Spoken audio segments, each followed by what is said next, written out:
Hello everybody and welcome back to the channel. I'm Sahib. This right here is Nabil. That's it. As you guys can see, we're in a bit of a different setting today, Nabil. We're in a different state. We're in a different state, yeah. We're not even in Melbourne. So we're in Adelaide for Gather Round. Yes. And we're recording our episode this week from the Airbnb we're staying at on the Sunday night after Gather Round. And we're kind of just chilling. Yeah, basically on the couch, chilling. just having a chat about Gather Round and everything around it. Yeah, absolutely. Gather Round has been a blast. Oh, it's been so much fun. Not so much Adelaide, the city, Yeah, but I'm not a fan of that. And we'll definitely talk about that. absolutely. What's been happening? Yeah, How's not Gather much. Round? Yeah, we went to the Footy Festival the last couple of days. Like I Yeah. said, won some footies, joined the activations. Yeah. We went down to Barossa today, Yes, which was we quite did. cool. We did. The weather was horrible. Yeah, it wasn't great, but it was good. Felt like watching local footy. I was a big fan. It felt very unusual or very different to go to a local footy ground and watch an AFL game. Yeah, I'll be honest. It's very different. We went to Richmond GWS or GWS Yeah, Richmond. which was Imagine watching that at like Marvel Stadium at the MCG, and we watched it basically at a local footy which is ground. like basically your local park. Yeah, kind of pretty thing. much. Yeah. Barossa was, we were told there wasn't a heap to do in Barossa and not to go down there by all the locals. Yeah. But I'm just saying, that's what we were told was, before we yes, decided this. yes. So we were actually trying to go to the game that was happening about 2 minutes down the road, which in was Norwood, the Norwood Norwood Oval. Oval, the Geelong West Coast game. Sold out. And about half time, well, it did sell out, but about half time, we thought it was probably a decent game to go to because it was about 36 apiece. But obviously, Geelong ended up blowing West Coast out of the water after You that. don't sound pleased about that. Well, I'm never pleased with Geelong winning, let's be honest. So, but we ended up going to Barossa. We made it back in time. We spent the last couple of hours editing some videos We've been and very busy. Big weekend. getting our vlogs out. It has been a very busy And weekend, the actually. full vlog of our trip will be coming out sometime soon. Yes, it will be. So it's Hopefully on in the next cards. week. And that'll kind of give everybody an overview of what this weekend has kind of looked like for us. Lots of chaos amongst others. A lot of it. So we're doing things a little differently this week. Oh, yeah. Now, we obviously touched on us being together, and we're going to talk a lot more about that through the episode today. We are not going to talk so much about Collingwood and Carlton. Yes. Obviously, they both had losses, and it wasn't fun for us. I can imagine coming to another state to watch your team lose. It's good. It wasn't fun. We will be talking about Carlton and Collingwood tomorrow with Swoop Luke and Which will be Monday night. Tommy and Oz, Yes. Monday night. So stay tuned for that. So if you haven't seen the live yet, you can go ahead and watch that video. It's on the YouTube channel. So we're going to start with your favorite segment. Top Nabil. team of the week, flop team of the week. That's it. Talk to us, Nabil. Well, I'm going to kickstart us off with a game that we went to a little bit late. We rocked up at halftime. To the half a game that we went to, or I didn't even end up Living making it to that game. being in Adelaide, everything is so close. Yep. We went to the Essendon Melbourne game, being one of the boys. Yep. Got there halftime, and wowee, the Essendon Bombers, my top team, put on a hell of a show. You know what's funny? This is the second week in a row that one of us have picked Essendon as a top team for how rubbish they have been this year. They've made a top team 2 weeks in a row now. They have. Talk to us. Why are they their top great. team? It was a day game, and I know they went to the Thursday night, Friday night game. Yep. Day game, bit different. A lot more families. Yep. Kids. Kids. It was Yeah. it was a great atmosphere. Absolutely. Adelaide Oval, beautiful Yep, oval. We'll talk about that later. But Yeah. the Bombers turned it on. Parrish is back. He played really well. Seems like a lifetime ago it now, does, let's it be does. honest. He registered with injury. Yeah. And one of my boys now, Archie Roberts. Roberts. Yeah, 42 yeah, disposals and a goal. But a more field day. importantly, his goal, third quarter. Melbourne were coming. And I think Essendon had to kick 6 goals to 1 in that third quarter. Yeah. But his goal was so crucial. And from that point on, it just felt Like like Essendon took control. that's it. Yeah, from that moment, Essendon weren't losing. And the Yeah. fans, they did the flag waving. Yeah. No, it was great. It was great. Nah, absolutely. The kids for Essendon also performed Oh, very well. wow. Caddy and Cacao. Caddy, Cacao. We keep talking about them. Yep. We mentioned Roberts, Absolutely. Durham, and Zach Merritt. He's Goal of the year finally an contender. Essendon player. He's an Essendon man. We've accepted The him being an way Essendon he player. celebrated and the way he kicked that goal, I'm sure everyone would have watched it. It was bang, left foot from the boundary. Yeah. And it just floated and floated, and the crowd erupted. I have a question. Hit me. Have they found a new position for Peter Wright? Yes. Have they found a new position for him? They did. Great shout out. Low he played key, in the ruck. Yeah. And he had a day out. And I think he might have actually played one of his best games yet. Beat Max Scorn. When you watch Melbourne, the two players you watch dominate is Max Scorn, Gozzy Pickett. Yep. Gozzy was okay. He looked Gozzy threatening. played pretty well. Yeah. Looked threatening. Max Scorn, using the eye test, without looking at the numbers, didn't look that impactful around the ground, didn't look impactful in the ruck. And it looks like Peter Wright had a field day. 2-meter Peter. 2-meter Peter might have found a new role for Essendon. So might be. Caddy might have just kicked him out of the forward line and said, clear that shit out for me, buddy. It's not Caddy's really announcing himself this year. And especially in the last couple of weeks, I think it goes back to that Port Adelaide game. He was one of the only Essendon players that looked decent. Yeah. And yes, he just looked like he was going to kick them from everywhere. No, absolutely. So Essendon's your top team of the week. By far. And you loved watching what they had to deliver on. I enjoyed it. Saturday now? I almost started singing the Essendon song. I don't think the own fans remember the lyrics, let's be honest. It's been that long since they've won a game. First game they've won in 323 days. That is so, yeah. May I don't last even know year. what to say. Yeah, it's been almost 12 months since they won a game of footy. Yeah. Horrible, but great weekend for the Bombers and great weekend for Bomber fans. Carlton, Collingwood lose and Essendon win. we could not hear the end of it from one of the boys that goes for Essendon that was here with us. He was chirping. Chirping for the first time in 12 months. And my top team of the week, who's your unfortunately, is the Fremantle Dockers. Screams Freo! Way to go! Get him on the Now, I've been sick of hearing that this weekend. The reason why, I don't think Freo actually played well, I'll be honest with you. Yeah. It's just the fact that they were persistent enough and resilient enough to have come back and won in the conditions that they won in, even though that game was probably one of the worst games any of us have probably been to. I think it was the worst game I've been to, weekend, but now, ugly. The fact that the weekend's done and all those other games turned out Definitely to be half decent, that was the worst game I've ever attended. Now, the fact that Collingwood lost even made it worse. Yep. I think if Collingwood won, it still would have been the worst game I've been to, but at least we would have won and I could have just walked away with the win, but we didn't win. And what went wrong for Collingwood? I mean, where the fuck should I really even start? I'll be honest with you. We were leading for almost over an hour of that game. Yeah. We actually matched. Freo's midfield was almost non-existent. Yeah. We matched them in the middle. The boys in the middle were doing great. Yeah.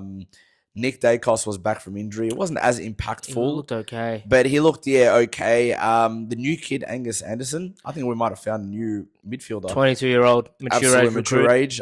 Pick 57 in last year's draft. Okay, very nice. Very high draft pick, or very low draft pick, whichever way you want to look at it. Played very well. He plays next week. Yes. The same way Oscar Steen came into the team and stayed in the team, I think this kid comes in and stays in the team as well. There's two things I want to talk about. Collingwood's inefficiency going inside 50. Yep. Now, You've been harping on about this since the middle of last season almost. Since Collingwood's losing streak started. Collingwood have been horrendous. We kicked 5 goals for the game. Yeah. Right? And 23% efficiency going inside 50. Yeah? We had 61 inside 50s for 5 goals. You're not going to win many games with that. What? You're not even going to win a quarter with that type of football. Not a game, not a quarter you're not going to win. Luckily, Freo were just as inefficient as us. Yep. Better to have won the game, but as inefficient as us. And Collingwood, they have no firepower up forward. They're struggling offensively. Lockie Schultz kicked 3 behinds. It looked like that as well when you guys went forward. Yep, Lockie Schultz kicked 3 behinds. And 3 behinds in that last quarter. Crucial. Yep, which is probably what I'd say cost us the game. 2 of them were they were 20 meter out or 30 meter out, set shot, routine set shots that our forwards missed and messed up. Yep. So, for that reason being, and I know we said we're not going to talk about Collingwood and Carlton, but unfortunately, we're talking about the Fremantle Collingwood game. Unfortunately, you about Collingwood. Yes, unfortunately, I don't want to get carried away. Yeah. But Freo, to their credit, were resilient enough to hold on to keep the game within the kick. And Josh Tracy. Fourth quarter, Josh Tracy saved the game. Yeah. Jai Amos almost won it for them when he kicked that 50-meter bomb in the wet, in the drenching rain that was coming down in that last quarter. And then I think it was Dudley who kicked the winning goal, if I'm not mistaken. I thought Quainer had the better of him up until that point. Well, I think he had like 5 touches the whole game. Kicked 2 goals, don't get me wrong. Very important goals. One of them might have Freo over the line. Yeah. So, in saying all that, for their resilience, Freo. No longer Freo frauds. I think we've banished that name. Gone, out the door. We cannot call them frauds anymore. They're the real deal. So yeah, Freo are my top team of the week. And your flop team? My flop team of the week. This team, I've been celebrating them all season. Yes. I've been cheering them all season. Yep. I even got a footy card with their name on it. Actually, the Gold Coast Suns. Instagram page. I like the Gold Coast Suns. We did a cute little... Yeah, they're disappointing me. Your flop team child letting you down again and again. I don't think it's a child. They're not my child. Carlton's my child, but they're my... I think it's like a grown teenager that's letting you down. They're just letting me down again and again. Talk to me about why Gold Coast are your flop team of the week. Well, there's a couple of reasons. Sydney's pressure. Sydney brought their pressure, their tackling. Their ruckman. Brody Grundy, 12 tackle, an extra mid. Yeah, he's always been that extra mid, honestly. Isaac Heeney, he's one of the best players in the competition. One of by far the best. You don't put someone on him to clamp him. He had 33 touches, 10 clearances, 12 score involvements. You don't think at halftime he's going to send someone to this bloke to stop him? Where would you rate him in this generation of footballers, Isaac Heeney? Now, obviously, that elusive. I don't think he doesn't get the credits he deserves because he's in Sydney. I'm gonna say that. Ooh, I'm saying I take that to the bag. He doesn't not get if he was in Melbourne. Hot take, actually. If Isaac Heeney was in Melbourne, if he played for a big Victorian he played for team, Collingwood, played for Carlton, played for Essendon, Geelong even teams, he would be celebrated. He's a star. I agree with that. That's why I'm asking the question. I think he's in the top 10 players of this generation, of the last, let's say, 15 years. Maybe top 15. Of the last 15 years. Yeah, maybe top. Ooh. Of the last 15 years. Let's put him in the top 15. Okay. Let's put him there. Maybe he hasn't done it long enough and consistently enough, but his best is unbelievable. He can mark, he can kick goals. Some of the hangers he's taken. Kicks on both sides of his foot. I can go on about Heeney. Yeah. But Gold Coast. Yeah, Gold Coast. They lost in the air. They failed to take a single contested mark. And they've got Ben King, Jed Walter in that forward line. I think Ben King was played unless I've lost my mind and he hasn't. But he definitely played. But if you have Ben King and Jed Walter in your forward line, you've got to take a contested mark. Well, what's his name? Zach Reed? Is that their ruckman? The young kid? Yeah, you're not wrong. Mac Andrew. Yeah, not a single contested Sam Collins. mark. So none of their big guys could stand. Not Jared Witts. None of them. Just fair enough. Lost the game. For that Gold reason, Coast Suns. And shout out Charlie Kerno. He had. We've all seen that clip, Charlie. We love you. We used to love you, but I don't think you still love him. Let's be honest. He's doing Carlton things at another club. He's doing Carlton. You can always take the Carlton man out of Carlton. You cannot take the Carlton out of the man. You're not wrong about that.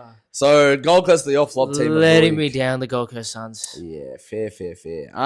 My flop team of the week. Hit us with your flop team. The Suns of the West, the Western Bulldogs. Red, white, and blue. They were just about all red on the weekend. Let's be honest. They got absolutely swamped by the Hawks. They got absolutely rained on. What went wrong for the Bulldogs? I will be honest with you. So we went to a watch party. Yes, we did. Right next door to Adelaide Oval to watch this game. Yep. And the first half was pretty average, and we actually left at halftime. This is an ordinary game. This is a horrible. The scoreline was 19-47 at halftime. Yeah, that's right.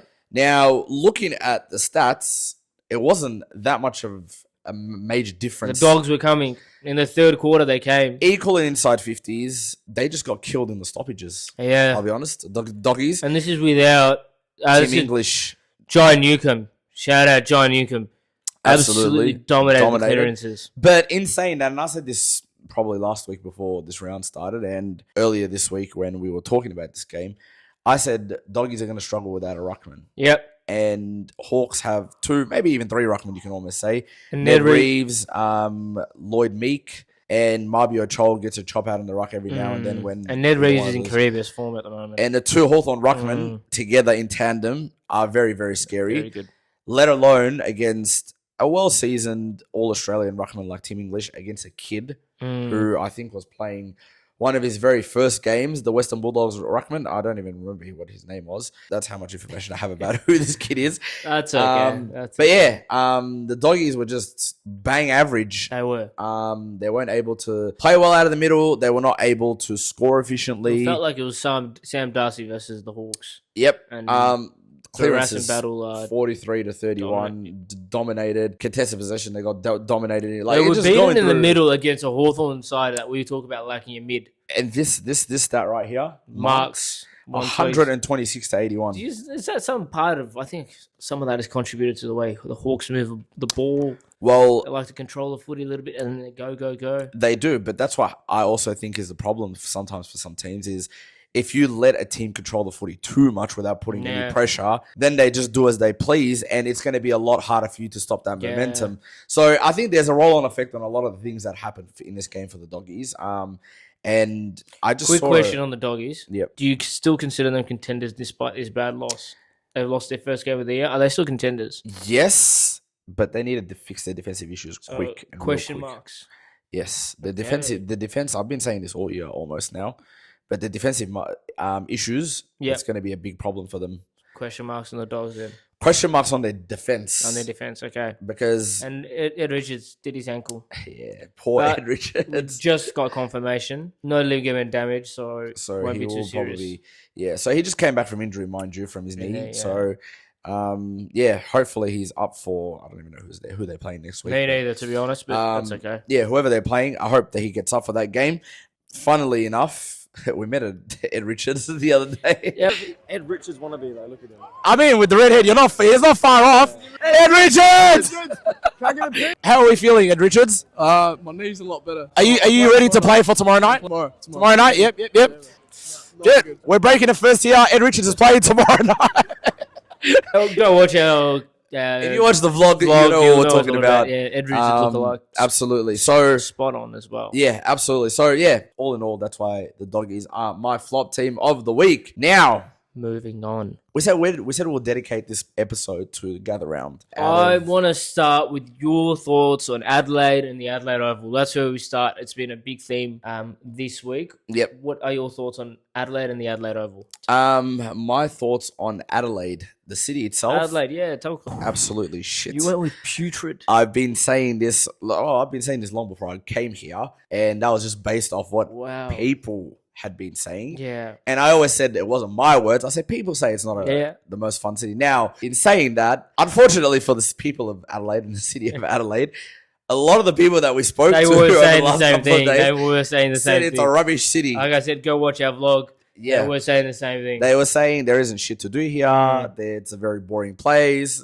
We don't enjoy it that much. What about Adelaide Oval? Adelaide Oval, I think we simultaneously all agreed that it's probably the best 100% stadium in Australia, in terms of looks, in terms of layout, in terms of aesthetic. It's a beautiful ground. It's genuinely, I've never been so again, if you go look at the vlog videos, even the lighting that in the for the night games, they do all the lighting. There's the wristbands. We probably threw them all out, or we didn't even know where they are. But yeah, all of that. Great stadium. And just walking into that place, it feels like you've walked into the Super Bowl. Yeah. The lighting, the music, the way everything is set up. Across that river, the bridge across the river. Where the scenes from those. Wow. So just seeing all of that, Adelaide Oval, genuinely, and I know the MCG is the home of football and all that kind of stuff. It's just bigger, the MCG. The MCG is just massive, yeah. I agree with that. And B, aesthetically, it just looks like a good old heritage building, the MCG. I love the MCG. It needs an upgrade. It definitely needs an upgrade. It probably needs new paint. That's about it. Where Adelaide Oval, it's like a software update of the MCG almost. They've nailed it. Those are my thoughts on the Adelaide Oval and the city of Adelaide, and yours. Look, I really love the Adelaide Oval. I can't speak highly enough. Like I said, it's been a dream to go and watch sport there. Yeah. So getting to watch footy and getting to watch Carlton as well was great. Yeah. I will be there in the summer to watch some Test match cricket. I'll drag you along. You won't have a choice in probably. That. Adelaide, I don't mind. I don't mind it. It's quaint. That's the word I'm going to go with. It's quiet. It's relaxed. You used quaint. I used putrid. Very interesting. I'm gonna go with quaint. It's chill, very relaxed. Some great restaurants as well. Yep. Went to this banging Indonesian spot. A bang was pretty good. Yeah. So I didn't mind Adelaide. Wouldn't say I'm in love with it. Yeah. But didn't mind it. Footy festival though, and gather round, which we'll touch on. Yep. I loved it, and I'm all for it. And what I think, talk to us about that. I think Adelaide does a great job of gather round.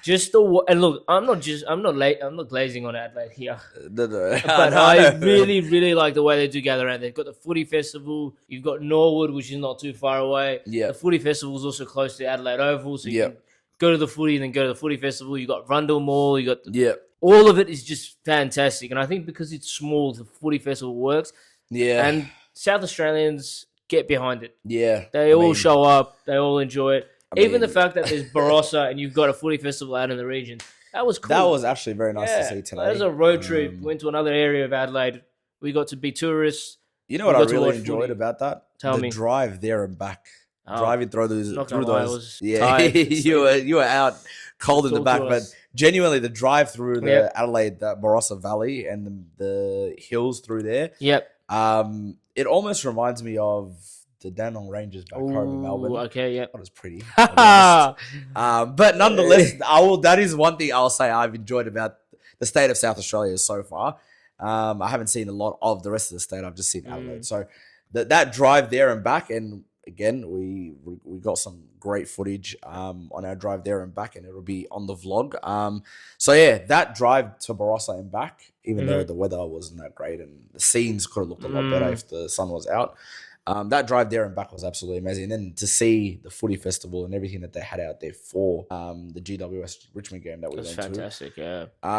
It was actually amazing to see. Speaking of the footy, I want to go back here to something. Yeah. Was it weird? I found it weird anyway. Yeah. We went to a lot of games. There was a lot of neutrals at a lot of games. Yeah. You'd rarely see that in Melbourne. Well, when you go to games, you see some neutrals, but for example, a Hawthorn Bulldogs game, stream of people coming in at halftime, stream of people going out. So, how did you find that experience? Did it bother you? Did you notice it? No, I think it's great, to be honest. And I think, like, speaking to a lot of people, even like I went down to Barossa today, we were seeing a lot of Victorian number plates parked up. So I think a lot of people are here from other states just like us. And just like us, we went to 4 games or 3.5 games for some of us. We're here to enjoy as much of the footy as we can. Because like, let's say, for example, we went to 3 games. 3 games we wouldn't normally go to in a normal week, right? Yep. But it's Adelaide Oval. It's 10 minutes down the road. You don't have anything else to do. You're here for gather round. So I think that actually made it great. And I think the fact that the people actually got around it, even the people that are not from here. They got around it. And for that reason being, I think it was great to see even neutrals at different games. When we went to the Collingwood Freo game, the amount of non-Collingwood or non-Freo fans was there. It was Collingwood fans, and was it anyone but Collingwood ABC? Yeah. They literally made an acronym for it. ABC. So yeah, the Freo fans were just as, the non-Freo and Collingwood fans were just as happy to be there as the Collingwood and Freo fans. So things like that, I think, makes what Gather Round is and has become a thing. Now, you did mention to me earlier off camera while we're having a chat that they've tried to renew the contract. Yes, that's where I was heading. You read my mind. I didn't even know you were heading there. Sure. My question to you is, should Gather Round stay in Adelaide? Yeah, I agree. 5 years. You're the AFL. You're Andrew Dillon. You're giving a 5-year deal to the Premier Peter Malinowskis. Yeah, I don't see why not. Well, it's been, what is this, 30 year? 30 year. 40 year? Yeah, 30 year.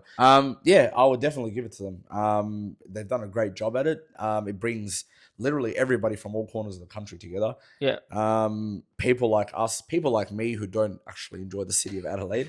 You'll come back to Gather Round. I'll definitely come back for Gather Round. So that's what I mean. Yeah, the city of Adelaide. Yeah, no good.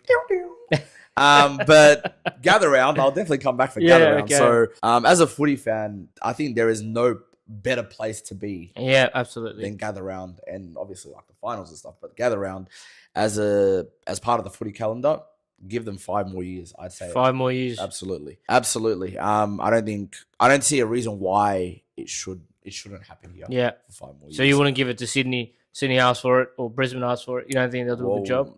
This useless opening round rubbish that they've been having for the last couple of years, hasn't that been the purpose of Sydney and not Queensland? Gather Round, but You wouldn't give it to any other create state? a new gather round and just give it to Sydney. The AFL's been great at doing that, have they not? Just creating, just slapping a label on a round. And they're scrapping just opening giving it round to as somebody. well. Opening round is going. They should scrap it. They should just create another one of these for New South Wales and Queensland. Or just play all the games of round one in New South Wales and Queensland. And that can be the exposure, for the northern states. So, and I think everybody got around, young and old kids. It was great, man. It was, footy lover's dream. Now, of Gather Round, there's a couple of games you wanted to mention and talk about. Yes, there's two games. We've talked a lot about these teams. Yep. But I want to just touch on flag favourites. Ooh, interesting. We're going there on the eve of round 5. Yep. There's two teams I thought that were standout teams from this weekend. Yep. And we've touched on both their games. Yes. The first is the Hawks, and the second one is the Swans. Okay. More broadly, and we can open it up to other teams. Who are you? Are Hawthorn clear flag favourites now? Is it the Suns, or is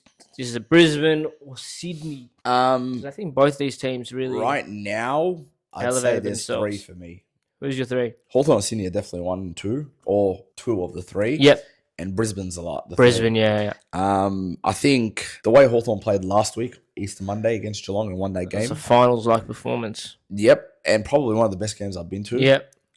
Sydney have just... And I think we all knew this about Sydney going into this year. I think they had a horrible run with injuries last year.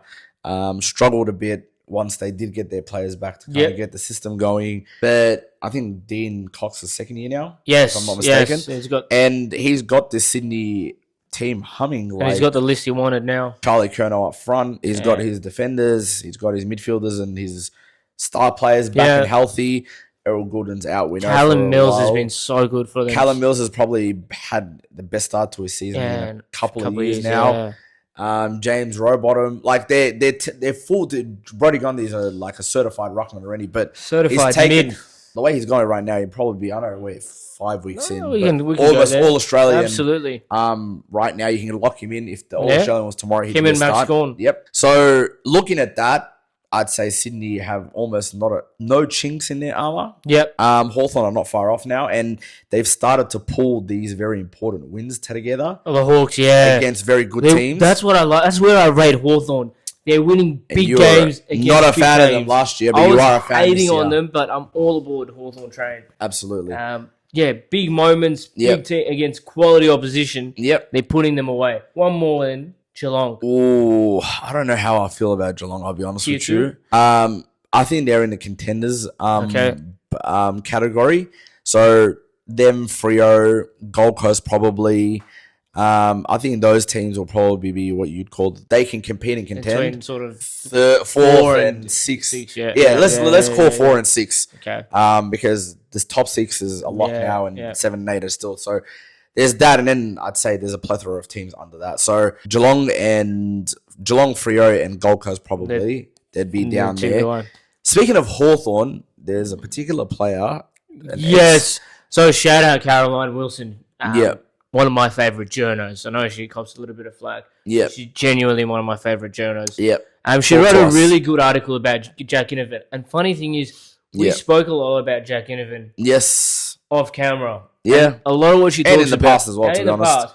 And a lot of what she talks about is what we've been saying. Yep. He's gone from player who's had challenges off field to being a bona fide star on his field. team. Yep, I agree. One of the smartest footballers in the game. I agree with that. Absolutely. And the way in which, and I think you said this to me about 25 times over the weekend. He's not the fastest player. He's not the strongest player.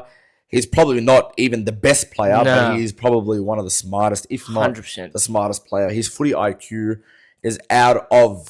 He's an Anzac Day medalist. Anzac Day medalist, premiership player. So he has a cute little resume there that's building. Probably an All-Australian by the end of this year if he continues the way he's going at the moment. On the weekend, again, this was something you highlighted to me when we were having this conversation. I think during the Hawthorn Doggies game and after. 3 kicks, 3 goal assists. His first 3 in kicks the first quarter. Yeah. When the game's on the line at the start of the game. To set the tone and the pace of the game. And we watched it, and you said he does not waste a disposal. Does not waste. He just I've never seen a footballer, again, maybe I'm just infatuated with Jack Ginnivan at the moment, but I've never seen a footballer who just constantly makes good decisions. Yeah. Scott Pendlebury is another one that comes to mind. And comparing... Yeah, even saying those two kids and people in the same sentence. Yeah, but I agree. That's what I see with Jack Ginnivan. Yeah, I agree. And he had, 28 disposals at 71 disposal efficiency. Yeah, there you go. And his numbers were actually ridiculous if we look at them. 28 disposals, 9 marks, 4 clearances, 464 meters gained. 5 goal assists. 5 goal assists. There we go. I think he broke the record for a number of goal assists. Not surprised at all. On Saturday night. Not surprised. Because the way he just moves the ball. I've also never seen a player that has as high a working rate as of late as he does. He plays one of the harder positions on the ground. 1 second he's in defense helping out his defenders. The next minute he's setting up a goal from 60 or 70 meters out, hitting up one of his leading forwards. So I know his tank is really, really good. I know he's really good tank. Yeah, a lot of Very flack in the past, and some of his off-field, shenanigans haven't helped. But I think he's coming in. He's coming into age. He is, and yeah. I have a question for you. Hit me. Do you think sometimes clubs and teams, but clubs as a whole, also just need to give certain players some time to mature as a person? 100%. Because they can be great footballers. Obviously, you're young men, 18, 17, 18, 19-year-old kids, literally going from asking their teacher if they can go to the toilet in year 12 to being given the world of responsibility 5 minutes later when they get drafted. And now they're a full-grown adult that have to function in a system and an environment where there's almost 40-year-olds who have been doing it for 20 years, who probably have had so much life experience. 100%. So is there a certain level of time and patience people or teams, clubs, organizations need to give to players? I think players nowadays get a lot of training as well. They get a lot as they develop. They develop. So there's more emphasis on what your requirements as a professional. Yep. But sometimes it's just a matter of a different coach being able to get the best out of you. Yeah. It's no different to a job where you get a manager, you get a different manager, and they're able to get the best out of you. Yeah. It's really, coaching is no different. And Sam Mitchell, he's been able to get the best out of Jack Ginnivan. Yeah. And that's what really Caro has been talking about. It's like you want to wear your headband and you want to celebrate and do your selfies and whatnot, go for it. And I think almost when you give those players the ability to be themselves and to kind of express their own personalities as well, 100%. It helps their on-field performance. 100%. Playing performance is a lot better as well. Patrick Voss, another one. That's a great example. Again, let go from Essendon more so much for his off-field stuff rather than on-field. And now he's gone to Fremantle. We've seen what he's become. Thriving. So, yeah, just something that kind of crossed me while we're having a chat about Jack Ginnivan. You did mention something about Jack Ginnivan. You did say at Hawthorn, because he's coming into a younger team, has given more responsibility. I said that because I realized that Collingwood, when he was at Collingwood a couple of years ago now, he was almost like at the bottom of the list when it comes to, because he's so young, and he was so young when he was at Collingwood. Yeah. You have Scott Pendlebury, who's 37 or 36 or 35. Mitchell there, you had Elliott there, Myercheck. So many older guys. So you kind of don't even give him any responsibility. You don't put any pressure on him to a certain degree, because it's like there's so many people, Jeremy Howe, there's so many guys that are so much older than him that have so much responsibility and are relied on so much to do what's right by the team and by the club. He almost kind of he's almost put in that, like, you're just a kid, just do what you're told and don't worry about the rest of it. Whereas when he moves to a team like Hawthorn that's very young, and he's kind of not so much the older of the crop, but he's somewhere kind of there in the middle, you kind of feel, or you kind of almost can give him a bit more responsibility. Yes, that's right. And kind of say to him, hey, you're 24, 25 now. You're one of the older... You're one of the more mature guys. There's kids that are 18, 19, 20 under you. And they're going to look to be better. Now, do you think that's contributed to why he's absolutely at Hawthorn? Because I'll be honest with you, even from like you mentioned before, even from like a work point of view, when there's people more senior than you care less, because it's like they'll deal with it, they'll figure it out, they will lead, they will, this, that, and the other. But when you're kind of that person that's in that position, you're like, okay, maybe I need to take initiative. Maybe I need to do better. Or you'll be given those responsibilities if there isn't those senior people. If there isn't, exactly. Yeah, spot on. It's a good analogy. At Collingwood, there was that where there was so many people much older than him and much more experienced than him. He wouldn't have been given much responsibility. He probably told, just go out, do what you need to do, have your little hee ha ha fun, do your GoPro, footages and call it a day. Whereas at Hawthorn, I feel like he's been given a bit more responsibility, and a bit more time to look into how he can be a leader, how he can be a bit of a role model, I guess you can call it, for those coming under him. So I've got a take for you. He can be a captain. He can be the captain of Hawthorn one day. Absolutely, I think he can. I think if his maturity continues to grow the way it has, and he continues to develop on-field skill set, I think he'll be a great captain. He'll be you'd love to play under him. Absolutely. Like he's, especially because of his footy IQ and his ability to see, almost now even at Hawthorn, they could probably pick him to be one of the top first players to be in the leadership group. And if he's not, he probably soon will be. Shout out Jack Ginnivan. Shout out to Jack Ginnivan. I think we can wrap it up here today. We shall. This does Gather Round. This does Adelaide. This does our Airbnb turned studio episode. Probably, hopefully, we can make it back down to Adelaide next year for Gather Round. I hope so. It's been a lot of fun. I'll be honest. I loved it. Gather Round has been a lot of fun, specifically. I'm not gonna go into that again. We even got this Gather Round footy. How good is it? Yeah, and a whole lot of other stuff that's laying around this place, which we'll probably need to clean up before we get out of here. T-shirts, one of the boys T-shirts. The NFL jersey. That looks nice. That looks mad. The Gather Round. So a whole bunch of different things. But I guess we'll wrap up there for today. Check out the vlog, or that will come out. The vlogs that have come out from the Adelaide Carlton game, the Collingwood Freo games. Yes. But we'll definitely be dropping the vlog for our whole trip sometime in the next week, hopefully. That's very chaotic. And if you haven't watched, or you didn't tune into the Carlton Collingwood Pommy and Swoop episode that we did on Monday, jump onto our page on YouTube, check it out. It's a lot of fun. We have a lot of banter. And we'll see you guys next week. Take care. Ciao.